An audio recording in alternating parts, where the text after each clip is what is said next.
सर्वप्रथम शासनेश प्रभु परमात्मा श्रमण भगवान महावीर स्वामी जी के पावन श्री चरणों में वंदन नमन। आचार्य सम्राट ध्यान योगी डॉक्टर पूज्य श्री शिवमुनि जी महाराज साहब, आगम ज्ञाता आगम पुरुष परम श्रद्धेय उपाध्याय भगवान श्री जितेंद्र मुनि जी महाराज साहब, आगम ऑनलाइन कक्षा के प्रणेता पूज्य उपाध्याय प्रवर श्री रविंद्र मुनि जी महाराज साहब एवं रत्नाधिक साधु साधु के चरणों में मेरा कोटि कोटि वंदन नमन। हम सब निरंतर गुरुदेव के मुखारविंद से जिनवानी का लाभ ले रहे हैं और गुरुदेव के प्रति अपनी कृतज्ञता हम किन शब्दों में व्यक्त करें जो नित्य प्रति आगम वासना का हमें लाभ प्रदान कर रहे हैं।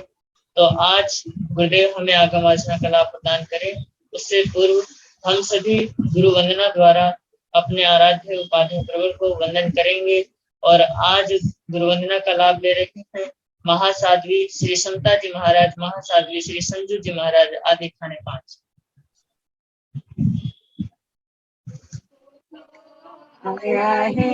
पायाहिनं करे वंदामि नामं सामे सकारे में सम्माने में कल्याणं मंगलम देव्यां चेयं पज्वासामि मतेन वंदामि तिकोतो पायाहिनं पायाहि करे वंदामि नमं सकारे में सम्माने में कल्याणं मंगलम देव्यां चेयं पज्वासामि मतेन वंदामि तिकोतो आयाहि पयाहिनं करेमि वंदामि नमं सकारे में सम्माने में कल्याणं मंगलम देव्यां चेयं पज्वासामि मतेन वंदामि।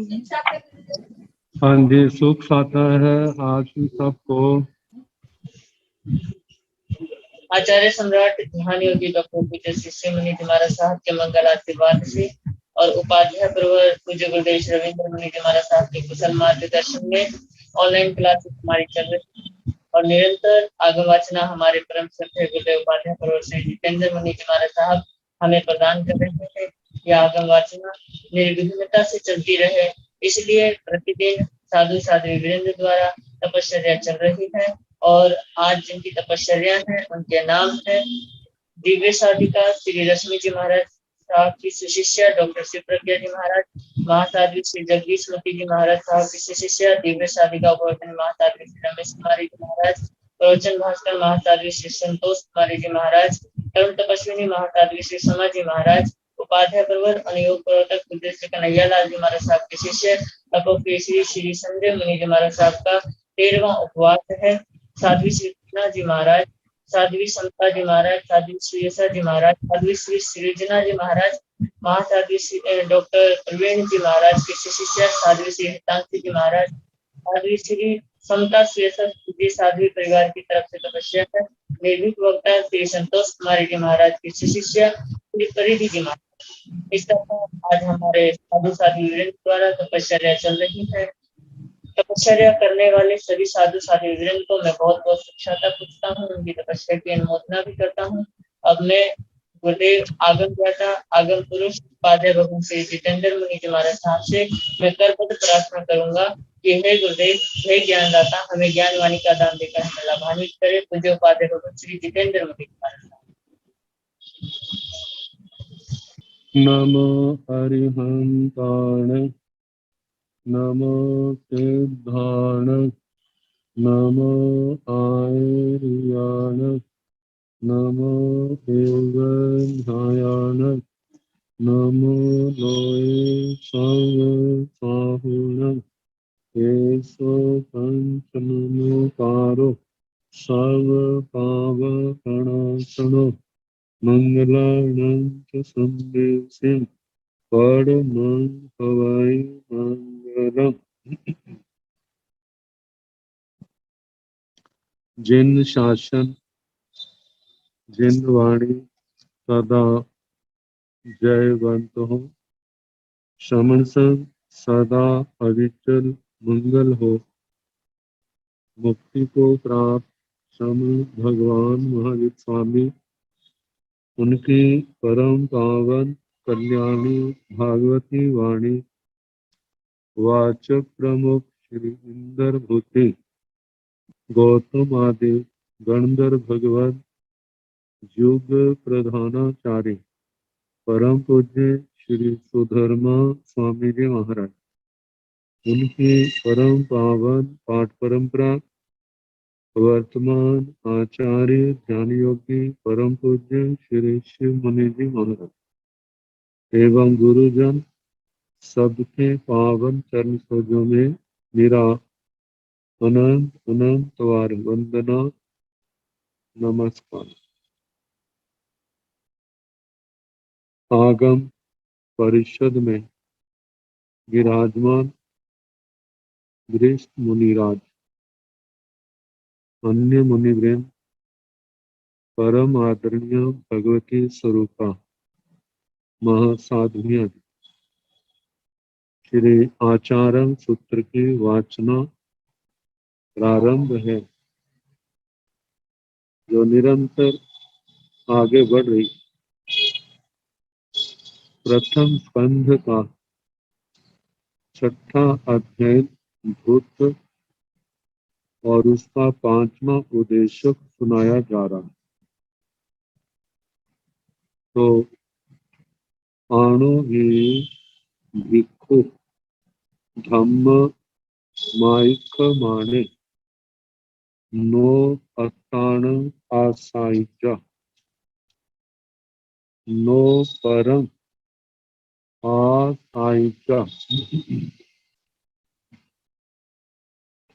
नो अन्नाय पाणाय भूयाय जीवाय सत्ताय आसाइजा से अनासाय अनासाय माने बच्च मानान पाणान भूयान जीवान सत्तान जहाँ से दीवे असंदीने एवं से भगई शरण महामुनि एवं से उठिए ठियप्पा अणिहे अचले चले अवहिले से परिवय संखाय केसलम धम्मं दिट्ठिमं परिनिपुणे तम्हा संगंति पासह गंथे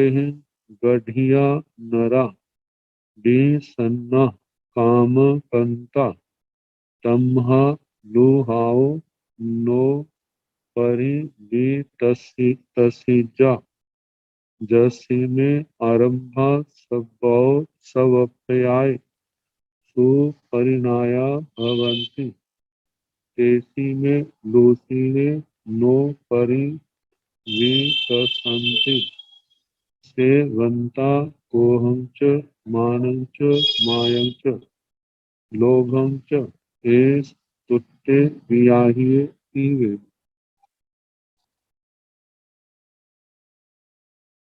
कहा है अनुविचिन्त्य विचार करके भिक्खु भिक्षु निर्ग्रंथ निर्ग्रंथी साधु साध्वी धम्मम आइक माने धर्म का कथन करता हुआ, धर्म का कथन करने वाले को इस बात का ध्यान रखना जैसा भगवान ने कहा है, भगवान के सिद्धांत का कहीं पर भी खंडन ना हो, और इस बात का भी ध्यान रखना है कि धर्म कथा उपद्रव का कारण ना बने और शांति का कारण ना बने, क्योंकि उपदेश शांति के लिए दिया जाता है। यदि अशांति हो जाती है तो फिर उस उपदेश का लाभ क्या होगा। बड़ी सूझबूझ की जरूरत होती है। कितने स्थानों पर इतनी बार सुना भी जाता है, जब सुनाने वाले इन बातों का ध्यान नहीं रखते तो कितना अशांति और क्लेश का वातावरण बन जाता है। तो जहाँ पर भगवान कह रहे हैं कि धम्मम आइक माने, धर्म का कथन करता हुआ नो अत्ताण आसाइजा, अपनी आत्मा की आशातना न करे। जहाँ तो आत्मा के लिए कहा, आत्मा अपने अस्तित्व की आशातना, मेरा अस्तित्व नई सत्ता की दृष्टि से नहीं है, इसका निषेध करना, मतलब कि आत्मा नहीं है ऐसा कहना। और दूसरी बात, नो अत्ताण आसाइजा, धर्म का कथन करते हुए इस बात का ध्यान रखना अपने सिद्धांत का खंडन ना हो। हमने अपने सिद्धांत की प्ररूपणा करनी, तो ये ध्यान रखना धर्म कथा करते समय भगवान की वाणी का विरोध ना हो। और दूसरी बात के नो परम आसाइजा, दूसरे की भी आशातना ना करे।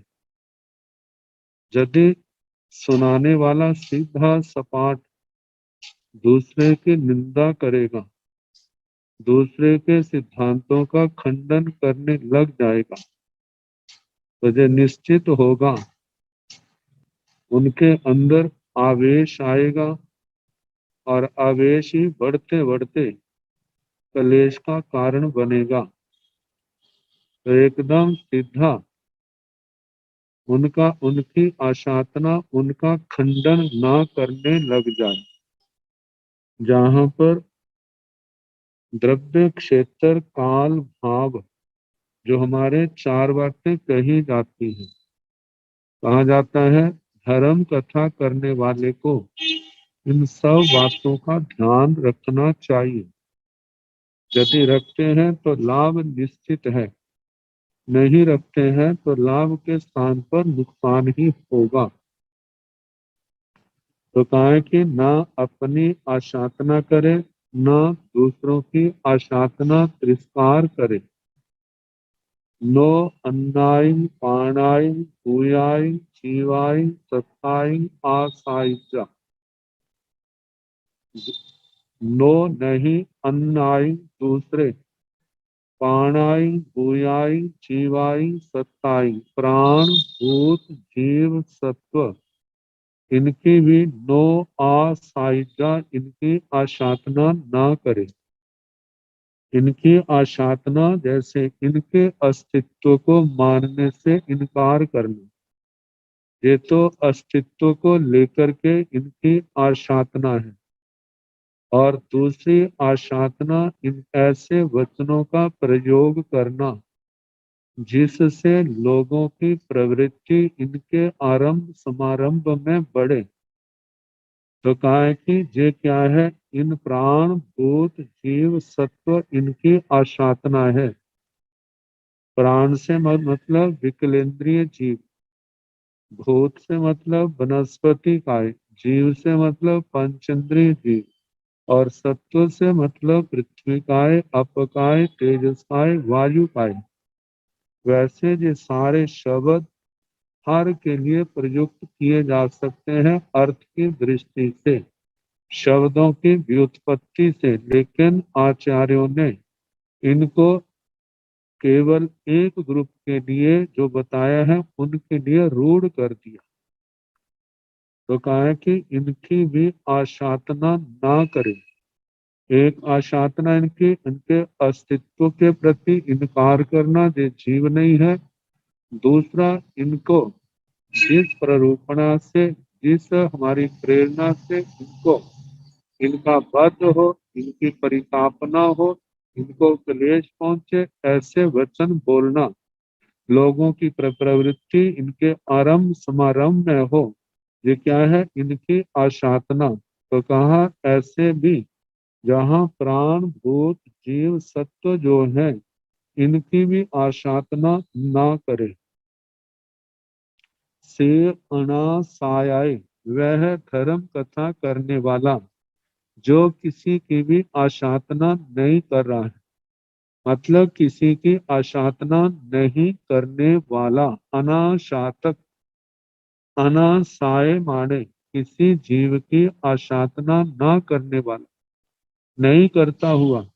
बज्रमाणानं पाणानं भूयानं जीवानं सत्तानं, जो प्राण भूत जीव सत्व, ये संसार के नाना प्रकार के जीव जाति हैं, प्राणी हैं, जो बज्रमाणानं, दूसरे प्राणियों के द्वारा जिनका वध हो रहा है, पीड़ित हो रहे हैं, ऐसे प्राणियों के लिए जो विधि पूर्वक धर्म का कथन करने वाला है, ऐसा मुनि निर्ग्रंथ निर्ग्रंथी श्रमण श्रमणी साधु साध्वी, कि जहाँ से दीवे असंदीने, जहाँ जैसे से वह दीवे द्वीप असंदीने, असंदीन जो पहले भी आ चुका है, समुद्र के अंदर वह द्वीप, वह टापू जहाँ पर समुद्र के पानी का प्रवाह नहीं है,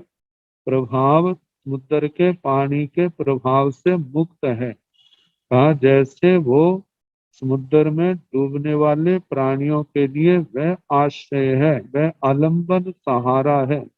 इसी प्रकार जो भगवान के प्रवचन का उपदेश देने वाला, जो बातें कही सबका ध्यान रखता है, से भगई शरणं, वह इन जीवों का शरण होता है।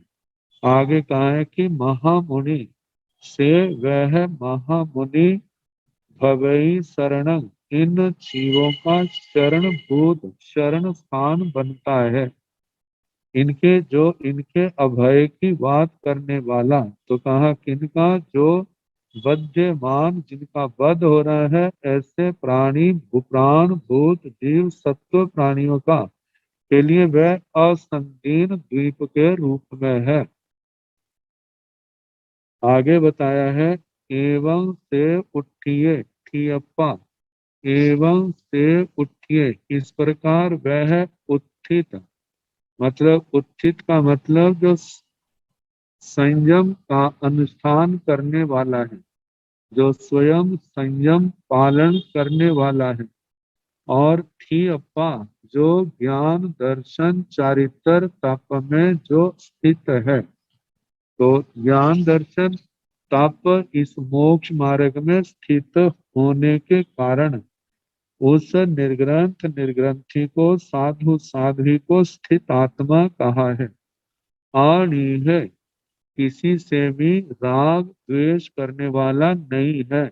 अनीह, जहाँ पर असनेह, मतलब किसी से स्नेह करने वाला नहीं, किसी के प्रति आसक्ति रखने वाला नहीं। अचले, संयम का पालन करने में, आने पालन करते हुए जो आने वाले परिसर उपसर्ग हैं उनको समता से सहन करने वाला है, उन परिसर उपसर्गों से चलायमान नहीं होता। चले, चले का मतलब ज्ञान दर्शन चारित्र तप रूप जो मोक्ष मार्ग है उसके ऊपर चलने वाला। अवहिले से, मतलब के संयम के अंदर जिन अध्यवसायों की, जिन विशुद्ध अध्यवसायों की आवश्यकता है, जहाँ संयमी के जो विशुद्ध अध्यवसाय होते हैं, विचार भाव होते हैं, उनसे वो बाहर नहीं जाता। मतलब मोक्ष मार्ग में जो प्रशस्त लेशाएं हैं, प्रशस्त भाव है, प्रशस्त ध्यान है, उनके अंदर रहने वाला उनसे बाहर नहीं जाता। कहा अबहिले से परिवय, इस प्रकार परिवय संयम मार्ग में चले। संखाय पेशलंग धम्मंग दिट्ठिमंग परिसंबुड़े, संखाय का मतलब पर जान करके, विचार करके, पेशलं धम्मं, पेशल का मतलब उत्तम श्रेष्ठ, धम्मं धर्म को, पेशल धर्म को, दिट्ठिमं जो दृष्टि से संपन्न है, दृष्टि से संपन्न, सम्यक दृष्टि, साधु साध्वियां परिनिपुणे मतलब वो संसार से परिनिवृत्त हो जाते हैं, संसार को तर जाते हैं, जिनके कषाय खत्म खत्म जैसे, समाप्त समाप्त जैसे, और अत्यंत शांत अत्यंत पतले पड़ जाते हैं। तो तमह इसलिए संगति पास, कहते संग को जानो, संग का मतलब जो आसक्ति है, परिग्रह के प्रति लगाव है, इसके दुष्परिणाम को पास, हे शिष्य आप देखो। कहते हैं जो संसार में ग्रंथे ही गढ़िया नरा, इन ग्रंथ परिग्रह की ग्रंथियों से, परिग्रह के प्रति आसक्ति, बाह्य आभ्यंतर जो परिग्रह हैं उनमें, उनसे गठिया ग्रथित विषन्ना, उनमें अत्यंत आसक्त, कामकंता जो काम भोगों के द्वारा आक्रांत हैं, कहते उनके दुष्परिणाम को जानो। जो इन दोषों के दुष्परिणामों को जानता है, समझता है। तमह इसलिए लुहाओ नो परिमितसेजा, वह लुहाओ मतलब के रूक्ष, रूक्ष का मतलब जहाँ पर संयम से, इस रूक्ष मोक्ष मार्ग से, इस संयम से, 17 प्रकार के संयम से, नो परिमितसेजा वह त्रास को प्राप्त नहीं होता, वह इस संयम को आत्मा के लिए हितकर मानता है, हितकर सुखकर, इस लोक पर लोक के लिए कल्याणकारी मानता है, इससे वो डरता नहीं है। जसी में आरंभा सब प्याय सुपरिणाया भवंती, जसी में जिस मुनि के, जिस आत्मा के, इमे जेह आरंभा आरंभ स्थान, सब प्रकार से, सब व्याय सर्व आत्म रूप से, सुपरिणाया भवंती सुपरिज्ञात होते हैं। सुपरिज्ञात का मतलब जिन्होंने इन आरंभ स्थानों को, पाप के स्थानों को ज्ञ प्रज्ञा से जान लिया है और प्रत्याख्यान प्रज्ञा से इनका परित्याग कर दिया है। कहा है कि ऐसी ही आत्माओं के जे स्थान सर्व प्रकार से सुपरिज्ञात होते हैं, मतलब के ज्ञ प्रज्ञा से जाना और प्रत्याख्यान प्रज्ञा से इन कर्म बंध के स्थानों को जिन्होंने छोड़ दिया है, ऐसे वो मुनि निर्ग्रंथ निर्ग्रंथियां साधु साध्वियां होते हैं। तेसी में लूसीनो नो परिवित संति, ऐसे मुनियों के, ऐसे साधु साध्वियां निर्ग्रंथ निर्ग्रंथियों के, इमे इमे जे जो बताए हैं, काम भोग संसार की नाना प्रकार की आसक्तियां, लोसीनो नो भवंती ये आत्मा के ज्ञान दर्शन चारित्र को नष्ट करने वाले नहीं होते, और ऐसे साधक जो हैं इनसे डरते नहीं हैं। आगे बताया है से बंता कोहं च मानं च मायं च लोभं च एस तुट्टे बियाहिये तीवेमि, से ऐसा मुनि, ऐसे निर्ग्रंथ निर्ग्रंथियां, बनता का मतलब बमन करने वाले, परित्याग करने वाले, किनका, कोहंच क्रोध को छोड़ने वाले, मानंच मान को, मायंच माया को, लोभंच और लोभ को। जो निर्ग्रंथ निर्ग्रंथियां मुमुक्षु आत्माएं क्रोध मान माया लोभ का जो बमन करने वाले हैं, त्याग करने वाले हैं, एस तुट्टे बियाहिए, एस ऐसी मुमुक्षु आत्मा जो है वह तुट्टे, तुट्टे का मतलब भव भ्रमण से मुक्त है। तुट्टे त्रुट, त्रुट से मतलब तोड़ना, तोड़ना मतलब जिन्होंने संसार से अपना संबंध तोड़ दिया है, तो तोड़ने के कारण से ऐसे जीव संसार में जन्म मरण रूपी चारों गतियों में भ्रमण से वो सदा सदा के लिए मुक्त हो जाते हैं। वेमी आचार्य श्री सुधर्मा स्वामी जी महाराज फरमाते हैं कि जहाँ पर तीर्थंकर भगवान महावीर स्वामी जी ने जो कहा वह मैंने आपको सुनाया। अब इसके आगे फरमाया है कायस विघायाय एस संगाम से बियाहिए।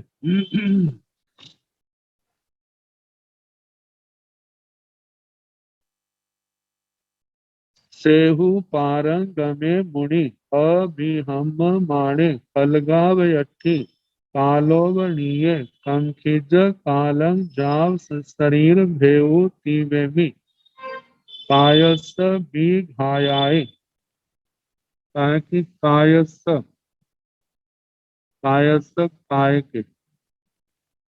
काय के दो अर्थ किए हैं।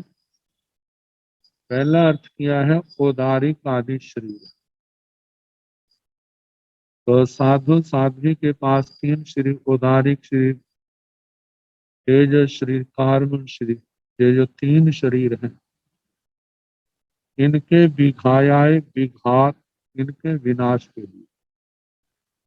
और दूसरा बताया है काय घाती कर्म,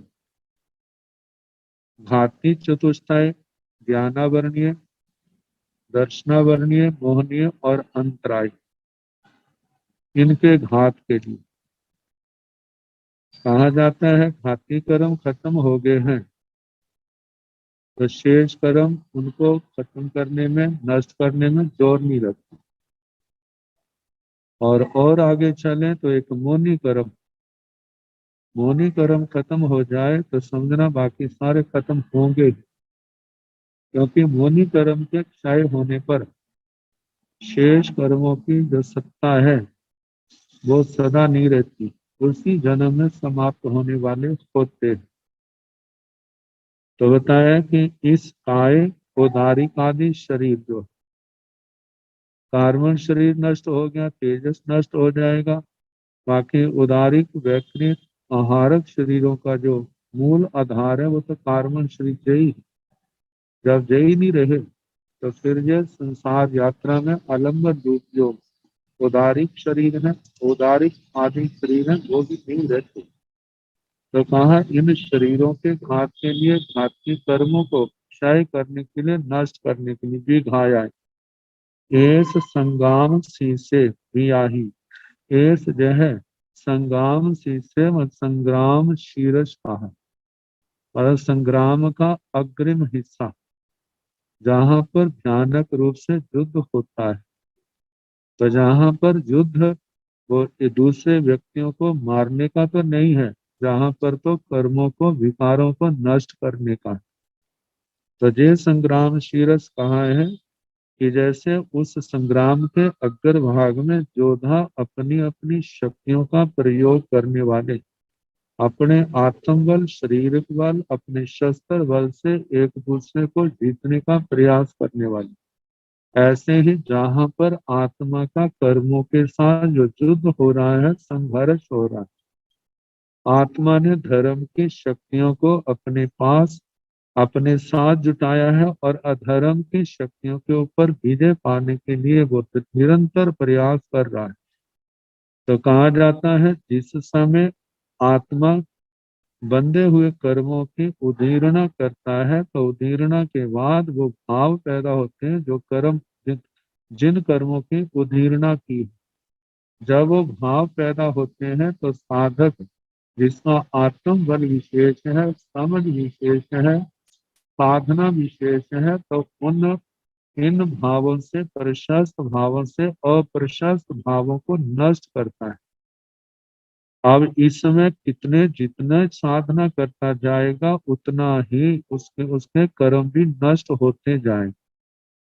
तो कहा जाता है कितने कर्म है एक साधारण व्यक्ति इसका अनुमान नहीं लगा सकता, लेकिन जे संघर्ष जब तक पूर्ण रूप से कर्मों से छुटकारा नहीं होता तब तक लगाए रखना। यदि उससे पहले कहीं हमारा उत्साह ढीला पड़ जाता है, हम थकावट महसूस करते हैं, तो क्या होगा, जैसे शत्रु ऐसा समय का मौका लाभ उठा के विश्राम करके शक्ति का उपार्जन करके 2 गुना उत्साह से, इससे भी ज्यादा उत्साह से फिर आक्रमण करता है। तो कहा, इसलिए कहा जाता है साधक आजीवन इन कर्मों से संघर्ष करता रहे, साधना के क्षेत्र में आगे से आगे बढ़ता रहे और अपने लक्ष्य को प्राप्त करने का पूर्ण प्रयास करे। तो कहा, ये जो कर्मों को क्षय करने का मार्ग है, ये क्या है? ये संग्राम शीरस है। संग्राम शीरस का मतलब युद्ध का अग्रिम हिस्सा। तो कहा है, सेहु मुनि पारंगमे मुनि, सेहु पारंगमे मुनि, अविहम माने फलगावयठी, कालोवणीय कंकिज कालम जाव शरीर भेऊ तीवे। आचार्य श्री सुधर्मा स्वामी जी महाराज भगवान के उपदिष्ट भावों को कह रहे हैं कि सेहु पारंगमे मुनि, वह मुनि जो ऐसा है, जो पहले कहा है और आगे जो भाव कहे जा रहे हैं, कहा कि पारंगमे, वह मुनि इस संसार के पार को जाने वाला है, वह निर्वाण को, स्थित गति को प्राप्त करने वाला है। कौन? अविहम माने, जो परिचय और उपसर्गों से घात को प्राप्त नहीं होता। कहा कि विहम माने और अविहम माने, विहम माने जो परिचय उपसर्गों से पीड़ित हो रहा, परिचय और उपसर्गों से जो परेशान हो रहा है और वो घबराहट महसूस कर रहा है, तो उसको कहा जाता है विहम्यमान, विहन्यमान। और दूसरा जो है, जो अविहम मानो, अविहन्यमान, ऐसा जो साधक है परिचय और उपसर्गों से जरा भी घबराहट नहीं है, सारा समता से सहन करता जा रहा है। तो ऐसा परिचय और उपसर्गों से जो जरा भी घबराहट का महसूस नहीं करता, घबराहट को महसूस नहीं करता, बड़े उत्साह से आगे बढ़ता जा रहा है। आगे बताया है फलगाव यठी, फलक पाटियों को कहते हैं। कहा जाता है लकड़ी को जिस समय बढ़ई अपने लोहे के औजारों से तराशता है, काटता है, लेकिन वो लकड़ी जो है कोई भी प्रतिकार नहीं करती। इसी प्रकार मोक्ष मार्ग का पथिक साधु साध्वी जब मोक्ष मार्ग में चल रहे हैं, जब उनके जीवन में ये अनुकूल प्रतिकूल परिसर उपसर्ग आते हैं, तो वे भी ये चले जाए, ऐसा कोई प्रतिकार नहीं करते।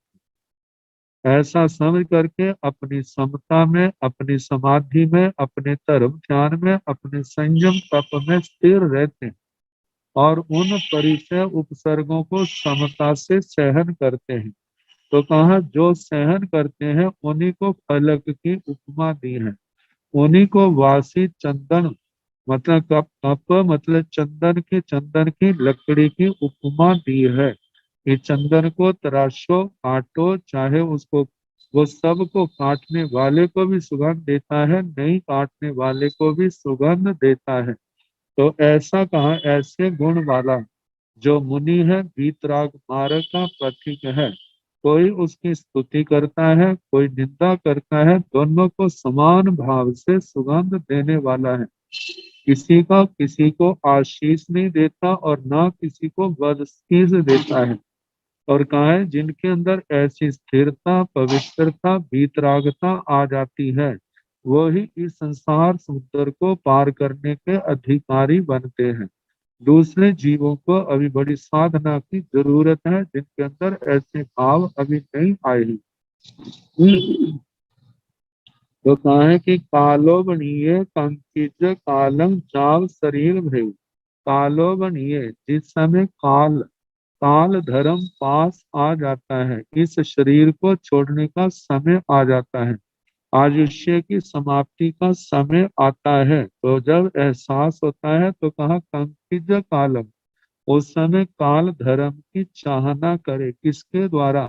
कहा कि जो 3 प्रकार का हमारे समाधि मरण बताया है, पंडित मरण जिसमें कहा है कि भक्त प्रत्याख्यान, इंकिनी मरण और पादपों गमन, अपने बल पराक्रम को देखता हुआ इन तीन में से किसी एक के द्वारा अपने अपने काल की उस काल धर्म की समाधि मरण की कांक्षी चाहना करे।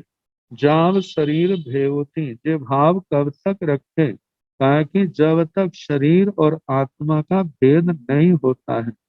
कहा जाता है जे शरीर तो पुद्गल परमाणुओं से बना है और आत्मा जो है चेतन सत्ता है। तो जब तक आत्मा और इन शरीरों का पृथक्करण नहीं होता, जो अलग अलग नहीं होते, तब तक इन्हीं भावों में अपने आप को स्थापित करे, इन्हीं भावों में स्थिर रहे। कहा जाता है जब ये भाव अंतिम समय तक ऐसे रहते हैं, इसका मतलब है यदि सारे कर्म क्षय होते हैं तो आत्मा सिद्ध गति को पाने का अधिकारी होता है, और यदि मानव कर्म क्षय नहीं होते हैं तो ऐसा जीव वैमानिक देवलोकों में और वहां पर भी इन्हीं भावनाओं की प्रधानता होने के कारण वे संसार के काम भोगों की दलदल में फंसता नहीं है, और वहां का भाव पूर्ण करके पुनः मनुष्य जन्म में आकर के जहाँ 10 अंगों की प्रधानता है, किसी प्रकार के भौतिक साधनों की कमी नहीं है, लेकिन वहां पर भी कमल पूर्व जन्म के संस्कारों से संस्कृत होने के कारण उस रिद्धि के अंदर आसक्त नहीं होता। जैसे भोगावली कर्म समाप्त होते हैं, निमित्त पा करके सब कुछ छोड़ करके संयम मार्ग पर आकर के जो पूर्व जन्म का शेष कार्य रहा होता है उसको संपन्न करते हैं और एक दिन संसार सागर को पार कर जाते हैं। तीवेमी आचार्य श्री सुधर्मा स्वामी जी महाराज समाते हैं इस छठे अध्ययन के 5वें उद्देश्य का जो अर्थ भगवान ने कहा था वो मैंने आपको सुनाया। इस प्रकार छठा अध्ययन जो धूत नाम से था, जिसमें कर्मों की मैल को धोने का, तो ये सारा मार्ग इसके अंदर बताया। और ये सारा मार्ग देखा जाए तो संयम तप की आराधना है और इसमें आने वाले परिसय उपसर्गों को समता से सहन करना है और धर्म का उपदेश देना है। तो इस प्रकार धर्म का उपदेश देना जिससे उनके जीवन में धर्म के प्रति आस्था जागे, धर्म का बोध हो और किसी प्रकार का कोई क्लेश ना हो और वो सहरस इस मार्ग पर चल करके अपनी आत्मा का उद्धार करे। क्योंकि कहा है कि वो ही जीव प्रशस्त है जो स्वयं भी कर्मों के बंधनों से मुक्त होता है और जो बद्ध दूसरे प्राणी हैं उनको कर्मों के बंधनों से छुड़ाता है। तो इस प्रकार छठा अध्ययन समाप्त हुआ। अब इसके आगे सातवां अध्ययन। सातवें अध्ययन का नाम महाप्रज्ञा। महाप्रज्ञा अध्ययन ये उपलब्ध नहीं है, इसका विच्छेद हो चुका है और ये बहुत पुराना विच्छेद हुआ है, क्योंकि टीकाकार जो प्राचीन टीकाकार है, संस्कृत के टीकाकार प्राचीन आचार्यों में आचार्य श्री श्रीराम जी, उनके सामने भी नहीं था। उससे आगे चले जाएं तो चूर्णीकार, उनके सामने भी नहीं था। और निर्युक्तिकार की ओर देखें तो वहां पर भी ये ऐसा नहीं आता। तो मतलब इसका जो विच्छेद है भगवान के निर्वाण की 11वीं शताब्दी तक, मतलब उससे पहले हो चुका था। तो इनके संबंध में आचार्य श्री आत्माराम जी महाराज ने जो भाव प्रकट किए हैं उन्हीं के शब्दों में कहा कि षष्ठ अध्ययन में कर्मों की निर्जरा के संबंध में उल्लेख किया गया। छठे अध्ययन में कर्मों की निर्जरा कैसे होती है इनका जो उपदेश था। कर्मों की निर्जरा मोह एवं मोहजन्य साधनों से निवृत्त होने पर ही होती है, ताकि जब तक आत्मा मोह से ऊपर नहीं उठता और मोह को पैदा करने वाले साधन उनका त्याग नहीं करता, तब तक ये निर्जरा संभव नहीं है जो आत्मा को मोक्ष में पहुंचा दे। अतः प्रस्तुत अध्ययन में विभिन्न मोहजन्य उपसर्ग एवं परिसहों को समभावपूर्वक सहन करने की विधि बताई गई। इस अध्ययन में मोह के कारण से उत्पन्न होने वाले उपसर्ग और परिसय, उनको समभावपूर्वक सहन करने की विधि बताई गई थी। मुमुक्षु पुरुष के लिए आदेश दिया गया था कि मोहजन्य स्थिति के उपस्थित होने पर या विशेषा विषयों की इच्छा जागने पर वह किसी चमत्कार एवं जंतर मंतर तंत्र का प्रयोग करके मोह के प्रभाव में न बहे, इनके द्वारा सुविधाएं प्राप्त करके उनका सेवन ना करे और का अपितु उन परिसरों पर विजय प्राप्त करे। वह समस्त चमत्कारों एवं जंतर तंत्र से निर्लिप्त रहकर सदा आत्म चिंतन में संलग्न रहे। ताकि महाप्रज्ञा शब्द का भी यही अर्थ है कि महा विशिष्ट ज्ञान के द्वारा मोहजन्य दोषों को जानकर प्रत्याख्यान प्रज्ञा के द्वारा उनका त्याग करना। इसका स्पष्ट अर्थ यह हुआ, साधक मोहजन्य समस्त साधनों एवं आकांक्षाओं से मिलने वाले दुखद परिणामों को जानकर उनका परित्याग करके केवल कर्मों की निर्जना करने के लिए तप, संयम, स्वाध्याय एवं आत्म चिंतन में ही व्यस्त रहे। तो कहा कि परंतु सभी साधकों का मानसिक स्तर एक जैसा दृढ़ नहीं होता है। आज ही नहीं, भगवान महावीर स्वामी के समय एवं उसके पहले के साधकों की भी मानसिक धारा भी एक जैसी नहीं थी। सभी साधक गज सुकुमार की तरह कष्ट सहिष्णु एवं स्थूली भद्र की तरह मोह एवं काम विजेता नहीं थे। उनमें कुछ साधक पुंडरीक और अर्णक मुनि जैसे भी थे, जो मोह के प्रबल झोंकों से गिर भी सकते थे और योग्य निमित्त मिलने पर फिर से सजग भी हो जाते थे। इससे भगवान महावीर के बाद की स्थिति सहज ही समझ में आ जाती है। कहने का तात्पर्य यह है कि साधु साधियों के वैचारिक स्तर में विषमता भिन्नता रहती है। कुछ साधक दृढ़ मनोबल वाले होते हैं तो कुछ साधक निर्बल चिंतन वाले भी होते हैं। इन सब साधकों की मानसिक स्थिति को सामने रखकर सर्वसाधारण साधकों को इस अध्ययन के स्वाध्याय की आज्ञा नहीं दी गई थी। चूर्णीकार ने लिखा है कि बिना आज्ञा या अधिकार के महाप्रज्ञा अध्ययन पढ़ा नहीं जाता था। अधिकारी व्यक्ति अर्थात गीतार्थ श्रोत संपन्न मुनि ही इसका स्वाध्याय कर सकता था। आचार्य शीलांक ने भी लिखा है कि महाप्रज्ञा नामक 7वां अध्ययन विच्छिन्न हो गया, उसकी निर्युक्ति भी नहीं मिलती है। जबकि निर्युक्तिकार ने प्रस्तुत अध्ययन के विषय में अध्ययन के प्रारंभ में लिखा है, प्रस्तुत अध्ययन में मोह कर्म के कारण होने वाले विभिन्न परिसय एवं उपसर्गों का वर्णन था। इन सब विवरणों से यह ज्ञात होता है, प्रस्तुत अध्ययन में अनेक मोहजन्य परिसहों एवं चमत्कारों का वर्णन था। मोहजन्य अनेक दोषों का उल्लेख प्रस्तुत अध्ययन में था। अतः इससे सामान्य साधकों के जीवन में शिथिलता आ जाने की संभावना थी और उनके द्वारा उक्त अध्ययन में वर्णित चमत्कारों का दुरुपयोग भी हो सकता था। इसी दृष्टि को सामने रखकर सर्वसाधारण के लिए उसके पढ़ने का निषेध किया गया था। इस कारण उसका पठन पाठन कम हो गया, बाद में वह विलुप्त हो गया। जय भी कहा जाता है कि प्रस्तुत अध्ययनों में चमत्कारों का अधिक उल्लेख होने के कारण उसका दुरुपयोग न किया जाए, इस दृष्टि से देवऋद्धि गणित क्षमा शमन उन्होंने प्रस्तुत अध्ययन को आचारांक से अलग कर दिया। कुछ भी कारण रहे हो, इतना तो स्पष्ट है कि साधना में दोष उत्पन्न करने वाले यंत्र मंत्र का दुरुपयोग ना हो। इसलिए उसके पठन पाठन पर प्रतिबंध लगाया गया और परिणाम स्वरूप वह अध्ययन आज हमारे सामने नहीं रहा।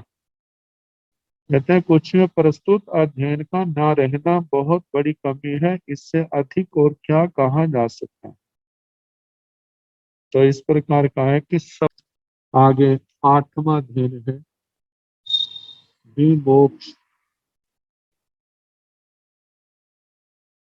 7वें अध्ययन में मोहजन्य परिसहों पर विजय पाने का उपदेश दिया, क्योंकि मोहजन्य परिसहों का विजेता ही संयम का भली भांति पालन कर सकता है। मोह के कारण उत्पन्न होने वाले परिसहों को नहीं जीत सकता, तो इसका मतलब वो आगे भी नहीं बढ़ सकता। तो कहा कि वह आचार को शुद्ध रख सकता है जो इनको जीतने वाला। इसलिए प्रस्तुत अध्ययन में आचार एवं त्याग निष्ठ जीवन का उल्लेख करते हुए सूत्रकार कहते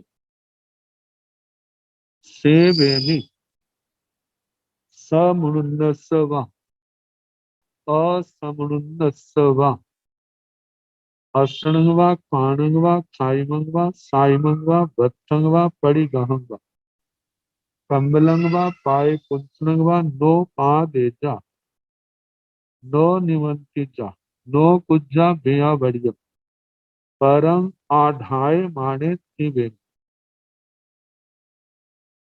कहा जाता है सेवेमि।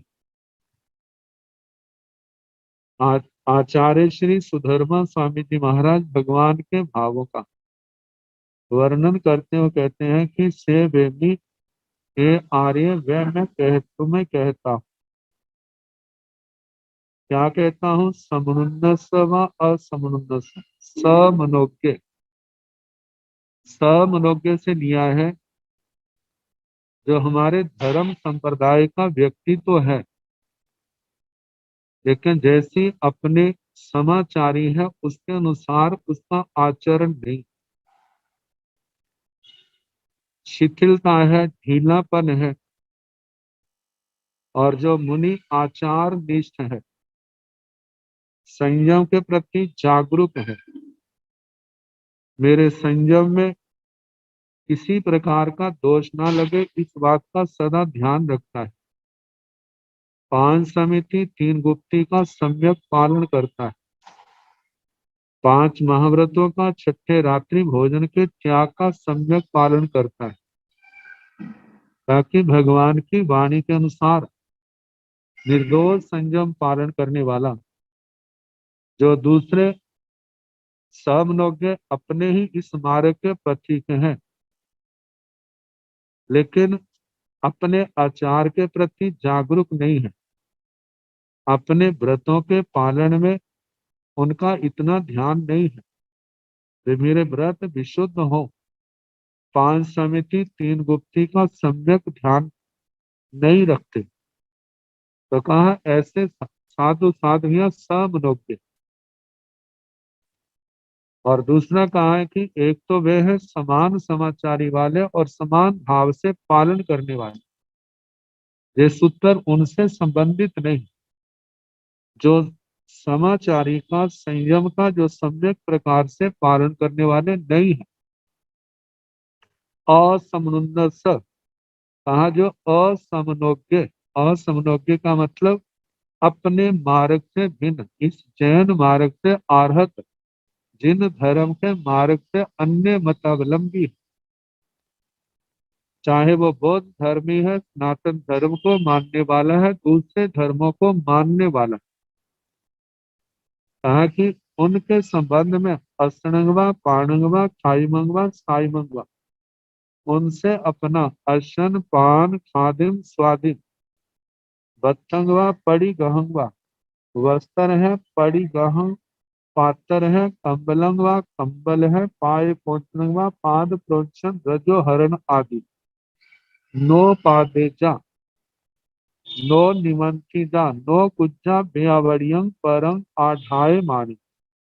कहा जाता है इनके प्रति आदर मान सत्कार का भाव रखते हुए इनके प्रति अपने लेन देन का व्यवहार न रखें। जैसे जे गिनाए हैं अशन पान खादिम स्वादिम बस्तर पातर कंबल पाद प्रोंशन, नो पादेजा इनको दे नहीं, नो निमंत्रिजा इन वस्तुओं का निमंत्रण भी ना दे, नो पूजा बेया बढ़िया उनकी प्रति सेवा का भाव भी न रखे। परम आढ़ाय माने पर आदर भक्ति भाव दिखाते हुए ये क्रियाएं ना करे। ताकि ऐसा निषेध क्यों किया? ताकि यदि आगे बढ़ना है तो अपने जैसे या अपने से भी जो उत्तम है उनका संग करे। यदि इनके साथ संग ना करके जिनकी चर्या में शिथिलता है, ढीलापन है, जो अपनी साधना में जागरूक नहीं है, जिनके जीवन में प्रमाद की अधिकता है, ऐसे लोगों का संग करेगा या जो मिथ्या दृष्टि है उनके साथ संगति करेगा तो कहा जाता है कि अच्छे गुणों का प्रभाव तो इतनी जल्दी नहीं होता, लेकिन बुरी बातों का इस आत्मा के ऊपर प्रभाव जल्दी पड़ता है। तो कहा कि सारे साधक एक जैसे ना होने के कारण से कहा कि ऐसा विधान किया कि उनके साथ अपना संबंध ना रखे, इन बातों का व्यवहार ना रखे। कोई आपातकालीन स्थिति है तो कहा कि बिना आतर भाव के वो उस स्थिति को समझ करके वो कार्य किया जा रहा है, लेकिन ऐसे व्यक्तियों के प्रति श्रद्धा भाव नहीं रखना। तो ये सारे का सारा जो कहा है कि ये अपने ज्ञान दर्शन चरित्र को सुरक्षित रखने के लिए और हमारे अंदर जैसा प्रमाद उनके अंदर है ऐसा हमारे अंदर ना आए, इसलिए अपने आप को अलग रखने का उपदेश दिया गया। अब इसके आगे अगला सूत्र है, इसके संबंध में कल जैसे अवसर होगा उस अनुसार सुनाने का प्रयास। नमो अरिहंताण नमो सिद्धाण नमो आयर्याण नमो उवतायाण नमो लोये सब साहुण पंच नमो कार सब पावन मंगलानंद समृद्धि परम हवाई मंगलम श्री चतारि मंगलम हरिहंता मंगलम सिद्धा मंगलम साहु मंगलम केवली पुनतो धम्मो मंगलम चतारि लोकतमा हरिहंता लोकतमा सिद्धा लोकतमा साहु लोकतमा केवली पुनतो धम्मो लोकतमो चतारि शरणं प्रवज्जामि हरिहन्ते शरणं प्रवज्जामि सिद्धिं शरणं प्रवज्जामि साहु शरणं प्रवज्जामि केवली मनोत्तम धम्मं शरणं प्रवज्जामि। चार शरण सुख करने दुख करने मंगल करने और शरणा नहीं कोई, जो भव प्राणी आश्चर्य अक्षय। सबको यथा योग्य वंदना।